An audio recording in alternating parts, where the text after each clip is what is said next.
Ina-assist ni Kuya, ano kaya order ni Sir? 1-piece chicken o 2-piece chicken with extra rice. Yan. Yan na sila. Uli tayo, pre. Ito yung motor lane. Pagpasok mo sa Pilcoa, basa na, lubak-lubak pa. Tapos bawal ka lumabas dito kasi may mga napasipat na dyan mga blue boys or kwando-kwando. Pag lumabas ka dito, matik 1.5. Kaya tis-tis ka talaga dito sa lubak-lubak na to. Pero banda doon sa politics, medyo okay na yung mga daan. Dito na lang sa Pilcoa, lubak-lubak talaga. Lubak-lubak. Basa pa, syempre, di ba?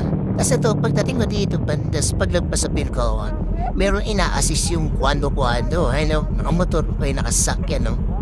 Ina-assist ni Kuya, ano kaya order ni Sir? 1-piece chicken o 2-piece chicken with extra rice. Yan. Magka-ordero na kayo dyan, drive-thru. Tapos pagdating ko sa Itex, dito na ako, kinama. Meron mga nakapula dito, tapos sa dito ako sa Pasli. Alam ko wala nakabantay. Ayan na. Wala pa pala, joke lang pala. Ayan na sila, uli tayo, pre. 1-piece chicken lang order ko, Sir. Dilagpas ako lang. Ala nyo, Alam ko, huliin na po kasi dahan-dahan sila, tapos di pa para-para pa eh. Kala ko ako na talaga yung mag-order naman.